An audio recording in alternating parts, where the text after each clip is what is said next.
Recorded Books presents an unabridged recording of Angel's Peak by Robyn Carr, narrated by Thérèse Plummer.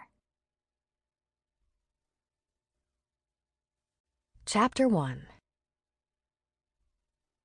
Once the sun went down in Virgin River, there wasn't a whole lot of entertainment for Sean Reardon, unless he wanted to sit by the fire at his brother Luke's house.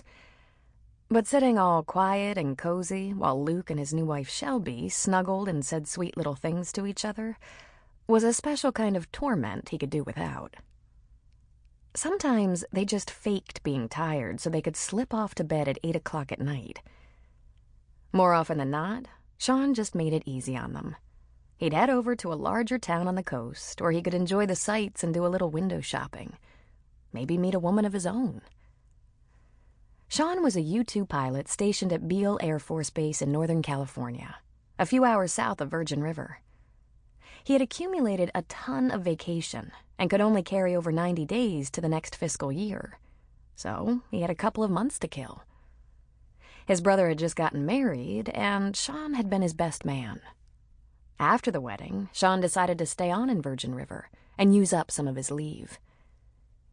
Given the fact that Luke and Shelby had been together about a year, Sean didn't feel as if he was interfering with the honeymoon by hanging around.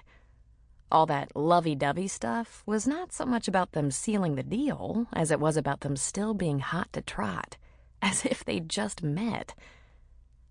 And there was a lot of talk about baby-making, something that surprised Sean about Luke.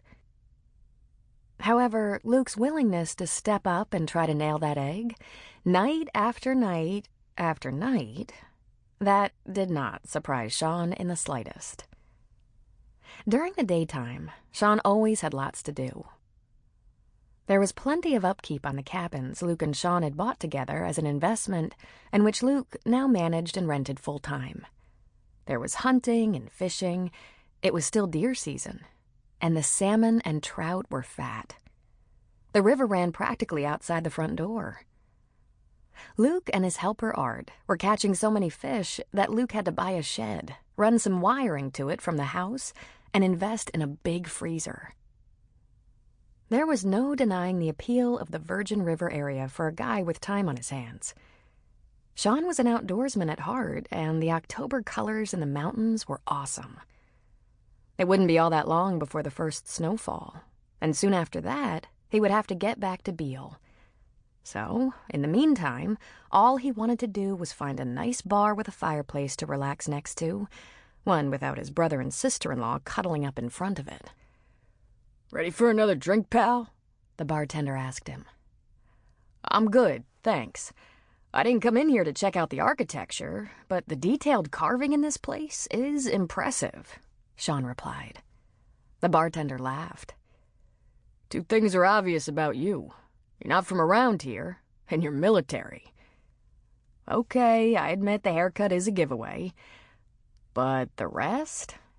This is lumber country, and this bar is wall-to-wall oak. When it was built, the wood was probably cheaper than the nails. The craftsmanship? Common around here. So, what brings you to town?" Sean took a sip of his beer. "Burning off some leave. Visiting my brother. I have a little over 6 weeks of leave left.